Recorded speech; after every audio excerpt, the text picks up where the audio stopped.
Dans l'actualité du 13h15, l'autorité supérieure de contrôle d'État cherche à mieux appliquer la loi portant prévention et répression de la corruption au Burkina. À Bobo Dioulasso, l'ASE a rencontré les inspecteurs pour se pencher sur l'application éventuelle de la disposition, ce qui va apporter la lumière sur les enjeux et les perspectives des réformes entreprises. Et puis Dissine dans le Yoba a désormais un chef de canton. Koub Ib II, c'est son nom de règne, vient d'être intronisé ce 9 janvier lors d'une cérémonie présidée par le roi de la région de Nadon au Ghana. Le fait n'est pas habituel dans la localité. Mesdames, Messieurs, bonjour. Ravi de vous retrouver. L'autorité supérieure de contrôle d'État se lance dans la diffusion de la nouvelle loi portant prévention et répression de la corruption au Burkina Faso. À Bobo Dioulasso, l'autorité a pu rencontrer les inspecteurs pour se pencher sur l'application de la nouvelle disposition, ce qui va apporter la lumière sur les enjeux et les perspectives des réformes entreprises. Ahadi Sandamba sur place à Bobo Dioulasso. Avec pour mission essentielle de réfléchir sur les préoccupations des corps de contrôle et surtout de planifier le rôle que doit jouer chaque organe, la session 2015 du cadre de concertation des structures administratives de contrôle s'est tenue sur fond d'analyse de la nouvelle loi portant prévention et répression de la corruption au Burkina Faso. Ici, les responsables des différents organes de contrôle se sont familiarisés avec la dite loi avant de se pencher sur son éventuelle application. Des échanges donc, il ressort qu'il est impératif de reformer les organes de contrôle pour plus d'efficacité sur le terrain. C'est-à-dire la création d'un corps de contrôle dans la mesure où nous allons vers le budget programme et la création d'un emploi spécifique au niveau de l'inspection générale des finances pour qu'on ait véritablement une structure faîtière qui tienne compte de la gestion des deniers publics. En plus de cela, il y a le fait que la rationalisation des corps de contrôle devrait permettre une synergie d'action pour aller vers des résultats plus probants. La rencontre est également assortie de recommandations et de résolutions à l'endroit des décideurs politiques. Et pour le cadre de concertation, les nouvelles autorités gagneraient à prendre des dispositions pour l'application effective de la nouvelle loi portant prévention et répression de la corruption, condition sine qua non de bonne gouvernance. La corruption, cette gangrène de la gouvernance, peut être vaincue grâce à la formation des jeunes sur leur rôle dans la consolidation de la démocratie et de la gouvernance ici au Faso. L'Institut général Tiemoko Marc Garango l'IGD pour la gouvernance et le développement invite donc les jeunes de Bobo Dioulasso à cette mission. Ce 6 janvier 2016, l'IGD a animé une conférence publique qui a réuni de nombreux jeunes. Moussa Sanou, sur place à Bobo Dioulasso. Jeunes et consolidation démocratique dans le Burkina post-insurrectionnel, c'est sous ce thème que l'IGD, l'Institut général Tiemoko Marc Garango pour la gouvernance et le développement, organise cette conférence publique au profit des jeunes, notamment des étudiants de Bobo Dioulasso. Pour les conférenciers, il est temps que les jeunes du Burkina cessent d'être les parents pauvres des changements dont ils sont les architectes pour devenir les acteurs clés de la vie socio-politique. Il faut que les jeunes d'abord prennent conscience de leur rôle parce que ce n'est pas à quelqu'un de leur apprendre cela, c'est à eux-mêmes de prendre conscience qu'ils ont un rôle véritable à jouer. Deuxièmement, de s'outiller du point de vue intellectuel et du point de vue moyen pour véritablement faire ce jeu-là. L'espoir à ce jeu est suscité par l'insurrection populaire et la transition. Et pour l'IGD, il faudra continuer sur cette lancée. Donc notre objectif, c'est faire en sorte que les jeunes restent mobilisés. Parce qu'il faut faire en sorte que le peuple, de façon générale, assure une veille citoyenne. Parce que tant que les citoyens ne veillent pas au respect de leurs droits, au respect des engagements pris par les gouvernants, on ne peut pas espérer un changement qualitatif au niveau de la gouvernance Burkina Faso. Cette conférence entre dans le cadre d'un projet visant à renforcer la participation et l'influence des jeunes dans la vie sociopolitique au Burkina. Le projet est conçu par l'IGD avec le soutien de la coopération suédoise. Les jeunes et autres couches de la société appelées à bien se protéger en ces périodes de froid. Et les moyens ne manquent pas. Les survêtements, couramment appelés pullovers ou blousons, sont efficaces pour lutter contre le froid. Peu importe le prix, à Dédougou, où il y a l'engouement autour de ces vêtements, c'est d'abord parce qu'ils permettent d'éviter certaines maladies liées au froid. Paul Sawadou. En ces périodes de fraîcheur, presque tout le monde opte pour le port des survêtements appelés pullovers ou blousons. Dans la ville de Dédougou, chacun justifie son choix. Vous savez que vraiment, présentement, il fait frais. Donc, pour éviter beaucoup de problèmes en ordonnance, vaut mieux se protéger. C'est pourquoi, alors, vous voyez comment je suis arrêté. C'est bien lourd.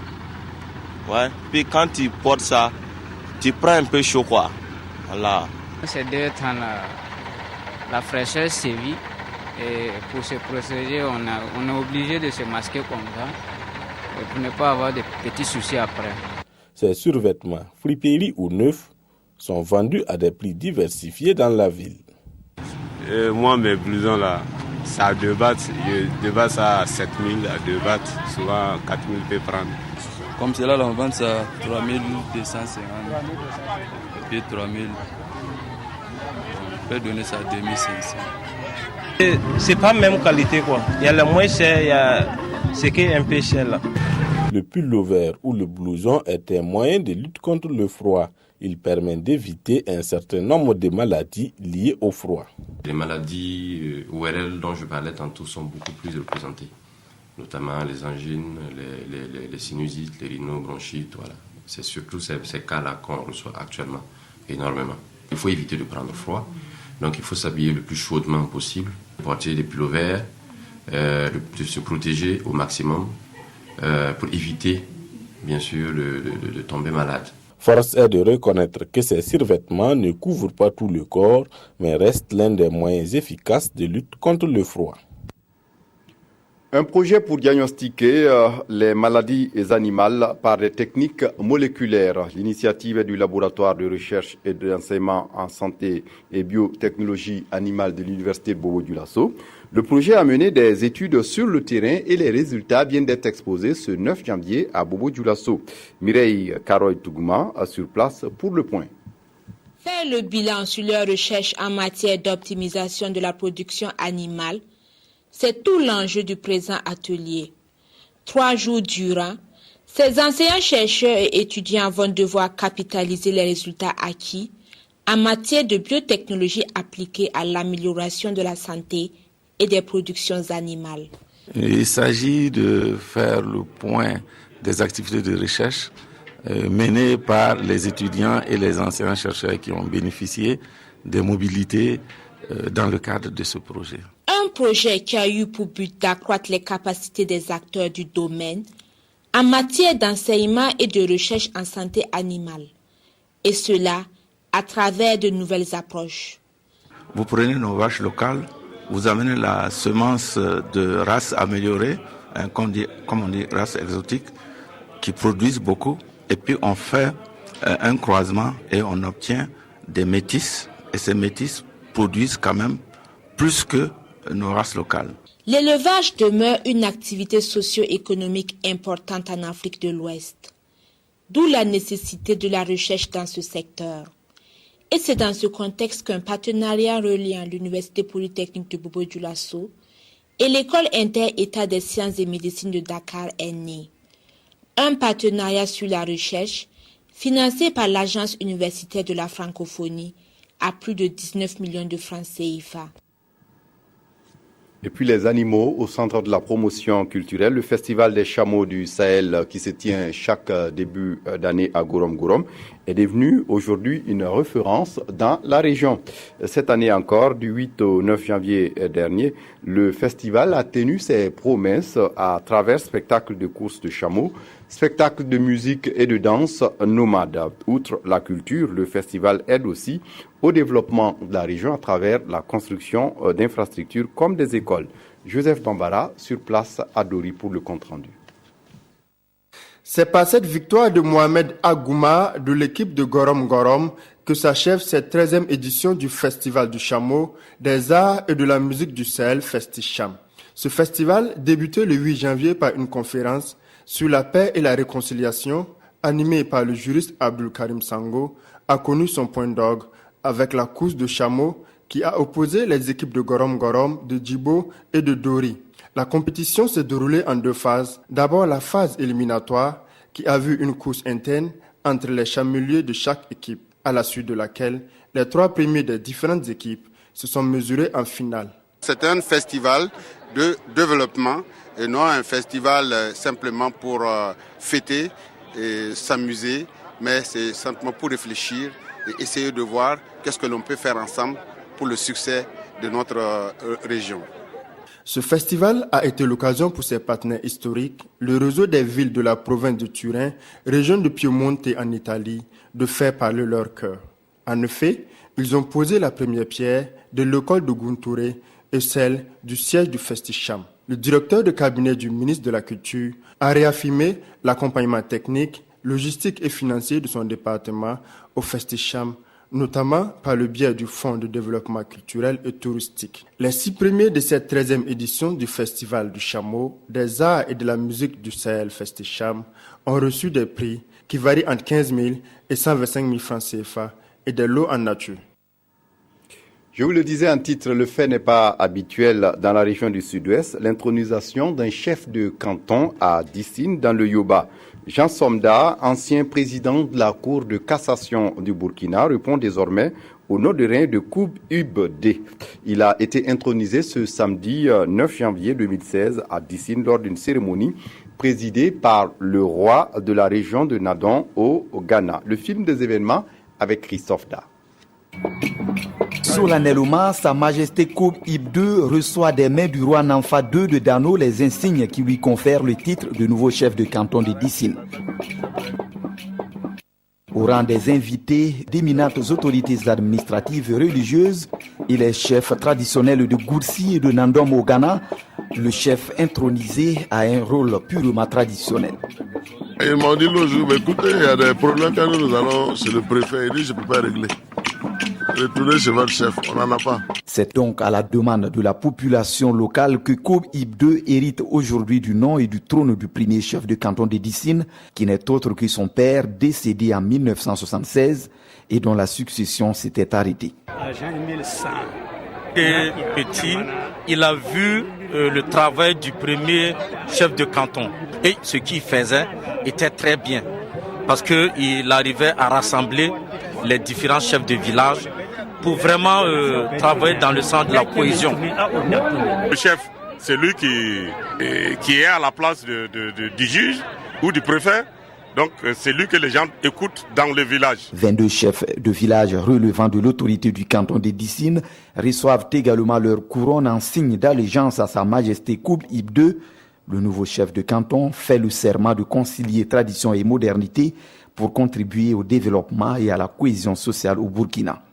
Mais je pense aussi que la chefferie peut contribuer aux côtés des autorités administratives et politiques et à la mise en œuvre d'un certain nombre de politiques et projets. Sa Majesté Koub Ibd, Jean-Émile Sonda, l'état civil et magistrat de formation, il est né le 21 mai 1956. Pour la prise en charge efficace des personnes handicapées, la communauté musulmane de Burkina envisage la construction d'un centre d'accueil. Hier, au cours d'une rencontre de plaidoyer à Ouagadougou, les responsables de l'association ont pu exposer à ces personnes vivant avec un handicap les actions qu'ils mènent et comptent poursuivre à leur intention. On fait le point avec Abdulrahmane Zongo. C'est une rencontre d'échange ordinaire entre ces personnes handicapées et la communauté musulmane et sanctionnée finalement par des doléances contenues dans ce document. Ils ont exprimé leur besoin, avoir intérêt. Nous ne sommes pas l'autorité, mais on peut faire ces démarches-là à leur compte. Alors nous voudrons qu'ils soient patients, parce que la commission n'a pas intérêt pour eux. Nous allons faire une démarche et Inch'Allah, avec l'heure du Dieu, comme on sait que le Burkinabé est toujours solidaire, alors je pense qu'ils vont penser à nos frères handicapés. La communauté musulmane, à l'issue de la cérémonie, a offert 20 sacs de riz et une enveloppe de 200 000 francs CFA aux personnes handicapées de cette école Medessa, sise au centre-ville de Ouagadougou. Pour terminer, la lenteur dans la formation du gouvernement Tiba et le nouveau gouvernement guinéen sont les sujets phares de la manchette des quotidiens de ce lundi. Revue de presse signée Aimé Solange Guigma. Laissez le Premier ministre travailler même s'il est inconnu, titre l'Express du Fassour. Selon le journal, l'absence de gouvernement ne gêne à rien le travail de l'infirmier d'État ou breveté, de l'enseignant du primaire ou du secondaire, du menuisier ou même du paysan de Piscila. Sidoya constate pourtant dans son article « Ambiance dans certaines administrations » en attendant le nouveau gouvernement que l'absence d'un gouvernement a un impact certain sur le traitement des dossiers et reconnaît même qu'il peut y avoir des blocages dans la prise de certaines décisions. Le quotidien, quant à lui, estime que la situation actuelle ressemble à un indécent partage de gâteaux alors que le peuple souffre. Il conseille donc le président Roch Kaboré d'accélérer la mise sur pied de son administration car, dit-il, ce vide ne rassure pas les Burkinabés. Pour l'observateur Palga, le débat ne se situe pas sur la bataille pour la formation du gouvernement, mais sur celle du gouvernement pour le vrai changement. C'est à partir de là, explique DNF, que l'on pourra réellement apprécier notre maçon Paul. À l'international, le pays revient sur le nouveau gouvernement guinéen, connu depuis le 4 janvier dernier. Répond-il à un souci de rassemblement ou à un calcul politicien, s'interroge le journal. Pour le pays, le président Alpha Condé gagnerait à faire preuve de lucidité et de réalisme politique en écoutant les voix dissonantes de son parti. Et puis, avant de vous quitter, Sidoya qui vous propose un supplément rétro de l'actualité 2015 à lire absolument. Le supplément coûte 500 en francs CFA. C'est tout pour ce journal. Merci de l'avoir suivi. Très bonne suite du programme sur la RTB. Au revoir.